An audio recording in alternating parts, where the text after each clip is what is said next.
Welcome back to the deep dive. You've sent us down a rabbit hole today, quite literally into the peculiar world of Lewis Carroll. Hmm. We're diving deep into his epic nonsense poem from 1876, The Hunting of the Snark, an agony in 8 fits. And our mission with this source material you've shared is to really unpack this wild, whimsical text.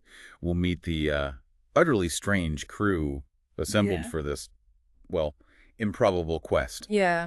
and try to get a handle on the even more mysterious creature they're hunting, the elusive Snark. It's definitely a journey into Carroll's unique blend of logic and illogic, packed with surprising, often hilarious, and sometimes, unsettling Oh, details. it really is. Get ready, this poem is definitely a trip. So let's jump right into the deep end. We should probably start where Carroll himself starts the preface, Good idea. He clearly anticipates being accused of writing nonsense right off the bat. and how he defends himself is just classic Carroll. Exactly. He doesn't argue the point directly. Instead, he zooms in on one seemingly throwaway line from the poem. Then the bowsprit got mixed with the water sometimes. Right. And he gives this incredibly detailed, almost pseudo-logical explanation for how that could possibly happen. It's not just random silliness. It's Carroll grounding this complete lack of common sense in an overly precise process. And the detail is wonderful. It's all because the bellman was, what, morbidly sensitive about appearances? Yeah, that's the phrase. He'd have the bowsprit unshipped weekly just to revarnish it, which is already odd. And that led to the problem. When it was time to put it back, apparently nobody on board could remember which end of the ship it actually belonged to. You'd think that'd be obvious, but no. And you couldn't ask the bellman because he'd just retreat into his naval code, citing rules nobody understood. Right, impenetrable rules. So the incredibly sensible solution they came up with, Fasten it back on anyhow, across the rudder. Simple. which, naturally, left the helmsman in tears, stuck with a useless rudder and completely unable to say a word because of the bellman's famous Rule 42, Ah, yes, Rule 42. No one shall speak to the man at the helm. which the bellman helpfully completed with, and the man at the helm shall speak to no one.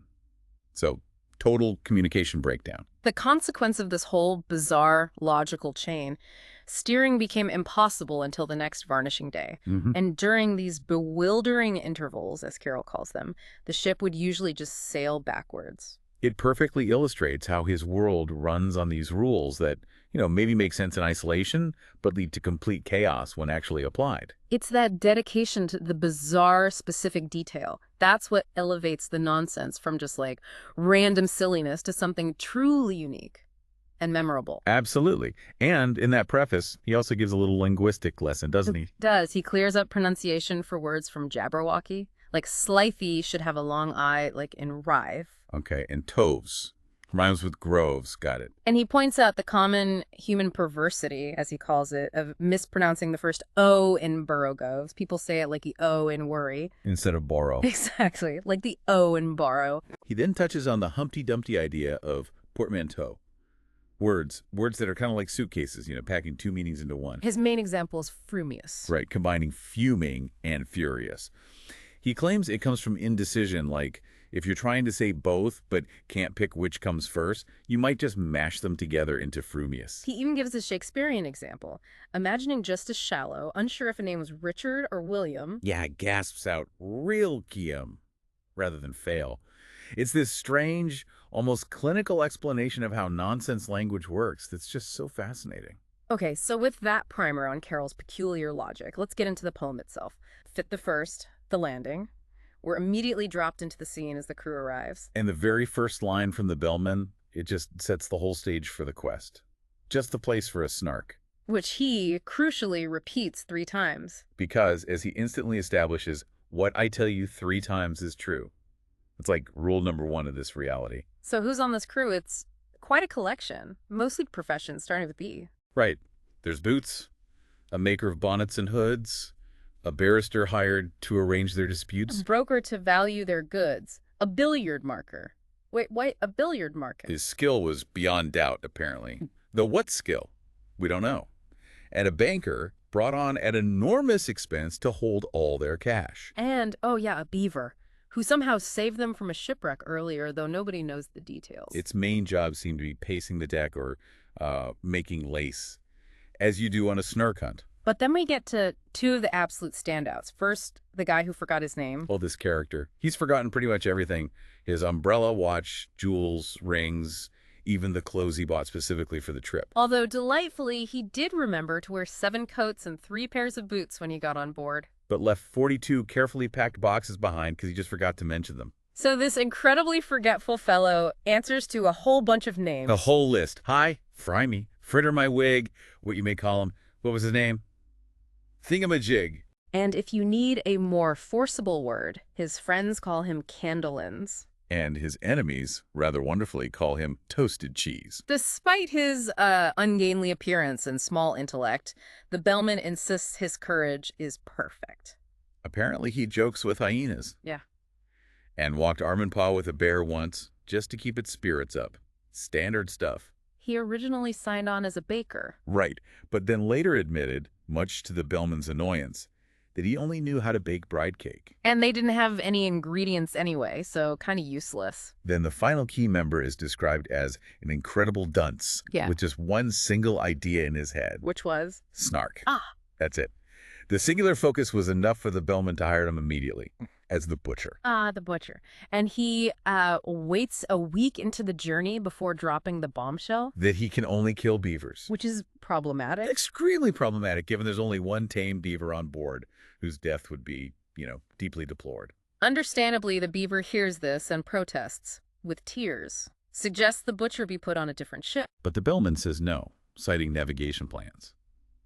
So the others offer some incredibly unhelpful advice, which is somehow perfectly logical within this world. The baker suggests a second-hand dagger-proof coat.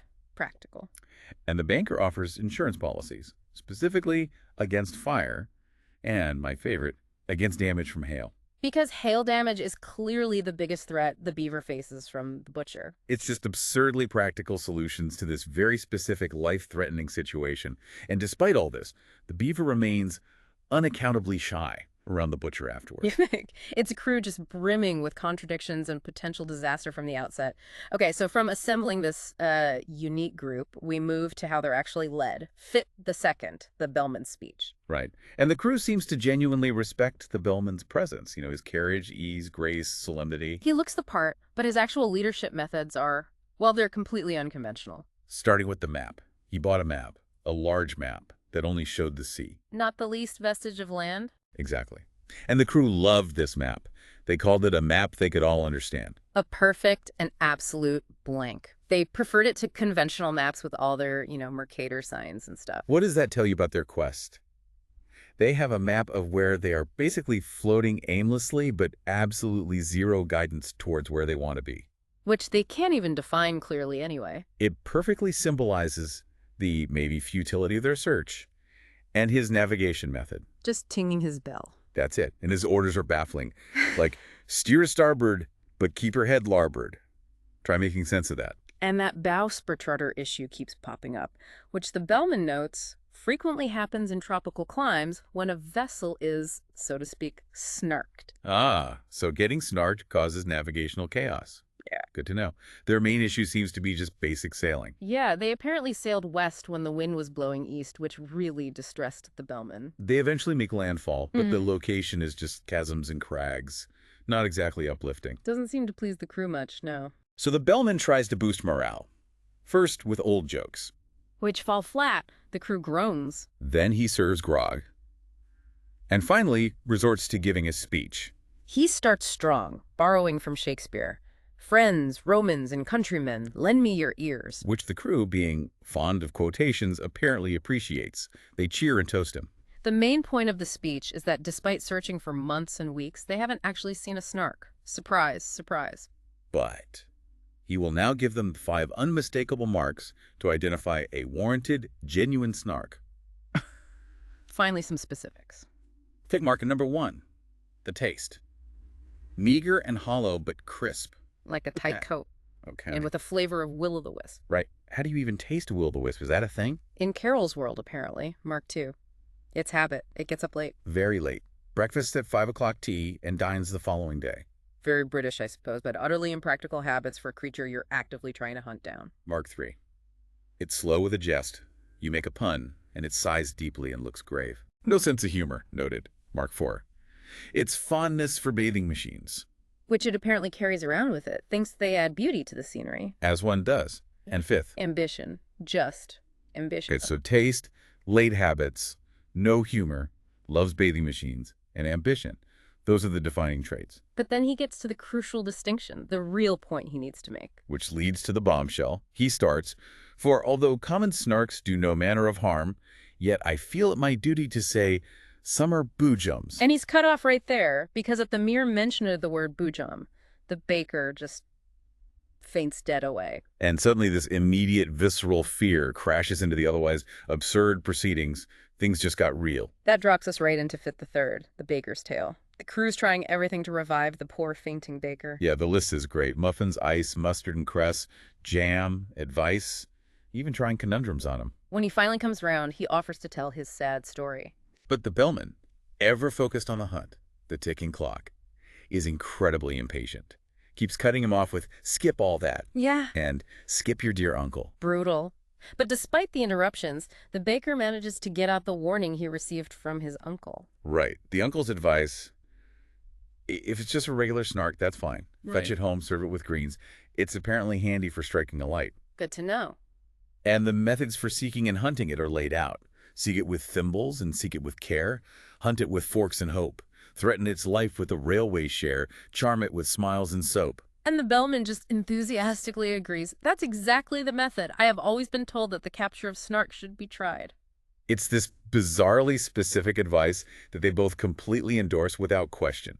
Like, yes, obviously you hunt dangerous, mythical creatures with thimbles and soap. But then comes the really critical part, the unforgettable warning from the uncle. But, oh, beamish nephew, beware of the day if your snark be a boojum, for then you will softly and suddenly vanish away and never be met with again.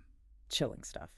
And this is the source of the baker's deep-seated dread, his recurring nightmare about just vanishing. He keeps repeating it, which the impatient bellman just cannot stand. Understandable frustration, maybe, but you feel for the baker.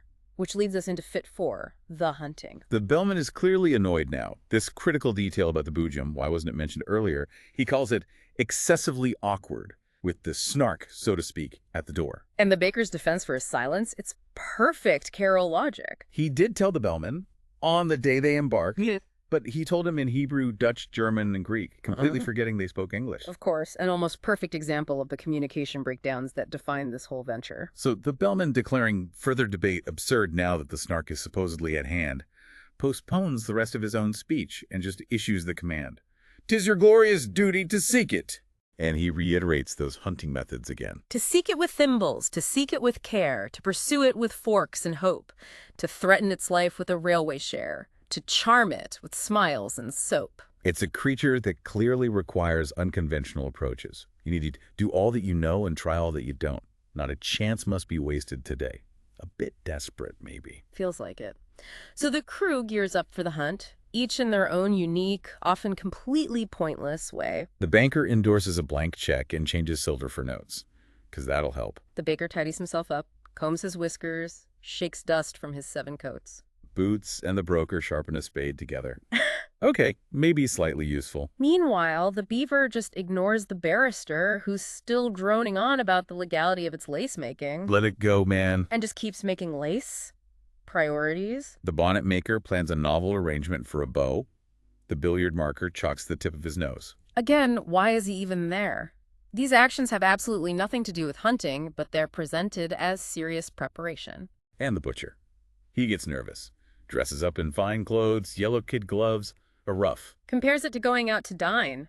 He even asks the bellman to introduce him formally to the Snark. To which the bellman can only reply, well, it depends on the weather, which is not helpful. The beaver, seeing the butcher's sudden shyness, apparently goes galumphing about. Galumphing. Another great Carroll word. And the baker gives a knowing wink. There's some weird dynamics going on. But the bellman's anger at the butcher's fear is real. He reminds them they'll need all their strength if they run into the jub-jub, that desperate bird, another threat lurking out there. And that potential threat hangs in the air as we get into Fit the Fifth, the beaver's lesson. The poem kicks off by repeating those hunting methods again. Thimbles, care, forks, hope. Getting repetitive, but maybe that's the point. Anyway, the butcher and the beaver, despite their earlier issues, hatch an ingenious plan to go off hunting separately. Naturally. They both choose the exact same dismal and desolate valley. Of course they do. Neither admits they're annoyed, pretending not to notice the other one is there. But as the valley narrows, gets darker and colder, they end up marching shoulder to shoulder. Not out of camaraderie, but driven purely by shared nervousness. Awkward. And then this sound rips through the air. A scream, shrill and high. Startles both of them. The beaver turns pale. The butcher feels queer. The butcher immediately recognizes it. It's the voice, the note, the song of the jub-jub bird. And he's weirdly specific about the sound reminds him of a pencil squeaking on a slate. He's also quite proud he's named it 3 times. The beaver, meanwhile, is more freaked out by the sound and tries to do some math to calm down, maybe, but gets flustered. Yeah, laments its poor math skills, struggles to add 2 and 1 with one's fingers and thumbs. It's quite endearing, actually. The butcher, seeing this distress, suddenly gets decisive, declares the thing must be done, and demands paper and ink. He's going to do a calculation to calm the beaver down. So the beaver fetches the supplies, while strange, creepy creatures came out of their dens and watched them with wondering eyes, which is a fantastic little detail. And the butcher, totally engrossed, starts writing with a pen in each hand. Such a surreal image. He then walks the beaver through his calculation. It's a perfect example of applying rigorous logic to completely arbitrary numbers. Okay, let's hear it. Take 3, add 7 and 10, that's 20, multiply by 1,000 diminished by 8, so 992, divide the result by 992, and finally subtract 17. Okay, wait. So 3 plus 7 plus 10, 4, 8, 992, 17. That's 20. 992, 17. Which is 2017, which is 3. Exactly and perfectly true, as the butcher declares. Wow. All that fuss for the number 3.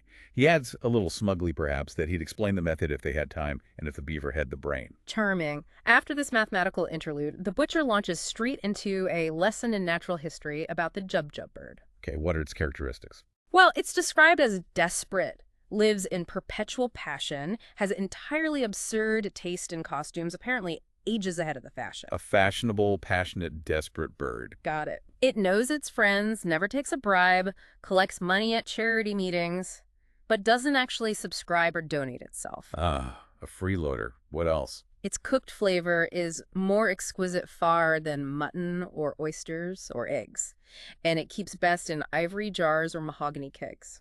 Good to know for storage. Is there a recipe? Oh, yes. The recipe for preserving it involves boiling it in sawdust, salting it in glue. Sawdust and glue. Appetizing. And condensing it with locusts and tape. All this effort is to preserve its symmetrical shape. It's just this list of details that are so specific, so strange, and completely, utterly detached from reality. Classic Carroll. But the outcome of this whole bizarre encounter and lesson is genuinely unexpected. What happens? The butcher weeps with delight and calls the beaver his friend. And the beaver feels it's learned more in those 10 minutes than in 70 years reading books. Oh. So they bonded over jub-jub facts and pointless math. Apparently so. Yeah. Even the bellman is unmanned by the emotion when he sees them, calling it repayment for their weary journey. And the poem says their friendship lasts. They even resolve quarrels later by recalling the song of the jub-jub. Yeah, a moment of real connection forged right there in the middle of all the fear and absurdity. Which contrasts nicely with Fifth the Sixth, the barrister's dream. Another dose of absurdity. Those hunting methods get mentioned again first, of course. Always. So the barrister, he's exhausted, worn out from fruitlessly arguing about the beaver's lace-making, infringing some obscure right. Still on about that. Apparently. He falls asleep and dreams. And guess who stars in his dream? Let me guess. The Snark. Bingo. His dream is a courtroom drama set in a shadowy court. And there's the Snark, fully decked out in gown, bands, and wig, with a glass in its eye, defending a pig. Defending a pig, okay. What's the charge? The pig is accused of deserting its sty. Simple enough, right? Seems straightforward. Well, witnesses prove the sty was deserted. The judge explains the law softly. But the actual indictment, the written charge, is so unclear Oh, boy. that the Snark has to speak for 3 solid hours before anyone in court even understands what the pig is supposed to be accused of. 3 hours. Yikes. What about the jury? The jury's a complete mess. Each juror had a different view before the charge was even read properly, and they all just talk at once. chaos. So what's the Snark's defense strategy? It's like a masterclass in legalistic evasion, a rapid-fire series of points. The relevant statute is obsolete quite. The whole question depends on an ancient manorial right. Regarding treason, the pig scarcely abetted. Insolvency fails if the plea never indebted is granted. Okay, I get it. Lots of jargon. And while desertion isn't disputed, guilt is removed by, wait for it, a proven alibi. An alibi for deserting its sty? How does that even work? Don't ask. It's a perfect parody of overly complex legal arguments. So summing up time.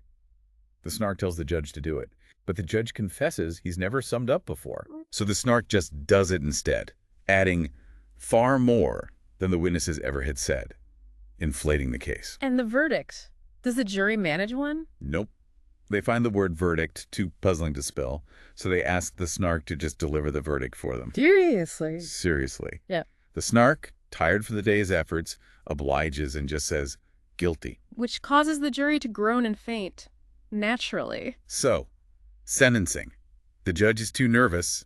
Guess who steps in? The Snark again. The Snark again. Pronounce the sentence. Transportation for life, and then to be fined £40. Double jeopardy much. The jury cheers this, though, even though the judge doubts the legality. But the whole thing collapses when the jailer pipes up. What now? The pig, it's been dead for years. The sentence is completely null and void. Oh, for goodness sake, what a farce. The judge leaves, deeply disgusted.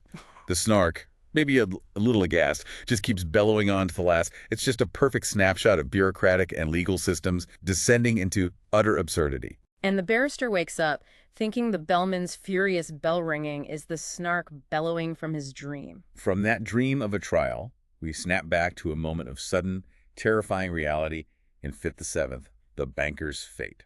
And yes, those hunting methods get listed one more time. Just checking. They do. So the banker, who up till now seemed mostly concerned with money and insurance, is suddenly seized by this remarkable courage. Which is noted as matter for general remark. So quite out of character. He rushes ahead of the group, lost to view, totally caught up in his zeal to find the Snark. And while he's out there searching, something finds him. Yeah, a bandersnatch swiftly drew nigh and grabbed the banker. He shrieks, knowing instantly that escape is useless to fly. So what does he do? What's his bankerly response to being grabbed by a frumious bandersnatch? He tries to bribe it. True to character to the last, offers a large discount, a check to bearer for £7.10. £7, 10 shillings. A generous offer. How does the bandersnatch react? It's not interested in finance. It just extends its neck and grabs him again. Harder this time, presumably. The struggle is described with these really vivid, unsettling words. The bandersnatch's frumious jaws savagely snapping. While the banker's just desperately trying to get away, skipping, hopping, floundering, flopping, until he finally just faints from terror. The others, drawn by his shriek, arrive just as the bandersnatch makes its getaway. And the bellman sees the scene, sees the state of the banker, and remarks with grim foresight, "It is just as I feared," and tolls his bell, like a death knell. The description of the banker afterwards is chillingly specific. He's black in the face. Scarcely could trace the least likeness to what he had been. He's fundamentally changed by the encounter. And that detail. So great was his fright that his waistcoat turned white. That's just an incredible image of pure terror. The climax of his breakdown is really disturbing. He gets up in full evening dress, starts making senseless grimaces, his tongue can't form words. He sinks into a chair, runs his hands through his hair, and starts chanting words of utter inanity in mimsiest tones while rattling a couple of bones he found somewhere. He's completely broken, utterly undone by the encounter. And the bellman's response, it's cold, but maybe logical within the insane context of this quest. Yeah, he just says, "Leave him here to his fate. It is getting so late. We have lost half the day. Any further delay, and we shan't catch a Snark before night." They just abandon the banker to his fate. The hunt for the Snark takes precedence over everything, even basic humanity. Which brings us right to the final act, Fit the Eighth, the vanishing. And those hunting methods echo one last time. Thimbles, care, forks, hope. We get it. There's this growing tension now. Daylight is fading. The crew's starting to fear the chase might actually fail after all this. Even the beaver is showing excitement, bounding along on its tail, caught up in the moment. Then the bellman spots someone. It's the baker calling him Thingumbob, remember, high up on a crag, shouting and waving like mad. The immediate assumption is... He's found it. He's found a Snark. The crew is ecstatic. filled with delight. The butcher calls him a desperate wag. Their forgotten, nameless hero seems to have actually done it. He stands there on the crag, erect and sublime for one moment of time, a picture of triumph. And in the very next moment, That wild figure just plunges into a chasm as if stung by a spasm, while the others just watch, absolutely stunned. Sons drift up from the chasm where he fell. What do they hear? First, filled with triumph, they hear him shout, "It's a Snark!" Okay. Success. Then they hear laughter and cheers, the sounds of victory. But then... Then come the ominous words. They hear him start to shout, "It's a Oh, boo!" no. And then just silence. The poem notes the ambiguity here, which is interesting. Some in the crew fancy they hear a weary sigh that sounds like jum hanging in the air. But others insist it was only a breeze that went by. They can't even be sure what they heard. They search the area where he vanished until it's completely dark. They find absolutely nothing. Not a button or feather or mark. He's just gone. And the conclusion is stark and definitive. The baker vanished. In the midst of the word he was trying to say, in the midst of his laughter and glee, because, as the poem plainly states, the Snark was a boojum, you see. The ultimate fear, the thing warned about from the start, is realized at the very moment of perceived success. Devastating. Okay, wow. We've journeyed through this whole Agony in 8 Fits. What does it all add up to, do you think? Well, we have this profoundly strange crew, right? An ill-defined quest for a creature nobody has really seen or described properly. Operating under these bizarre rules and a kind of logic that constantly undermines itself. The characters are just key to the absurdity. The amnesiac baker, the calculating but useless butcher, the timid beaver, the dreaming barrister. But like you said earlier, beneath all the humor and the pure nonsense, there's that constant lurking threat, the boojum that gives the agony its real weight, I think. Yeah, absolutely. And it's those specific, vivid details that really make the nonsense stick, isn't it? Totally. The map, that's just a blank page. The bowsprit constantly jamming the rudder, the baker's ridiculously long list of names. The butcher's perfectly correct, completely pointless math calculation. The Snark defending a dead pig in court. The banker's waistcoat turning white from sheer fright. Carroll builds this incredibly surreal world with these precise, concrete, but utterly illogical elements. And that central paradox is just so striking. The very thing they're desperately seeking, the Snark, carries the potential to be the very thing that causes the most feared outcome vanishing if it turns out to be a boojum. The desired goal is completely intertwined with the ultimate threat.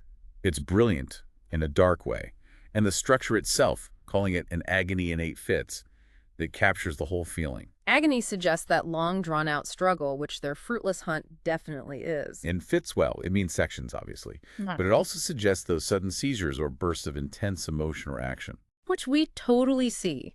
The baker's fainting, the banker's absolute panic attack, and that final, sudden vanishing.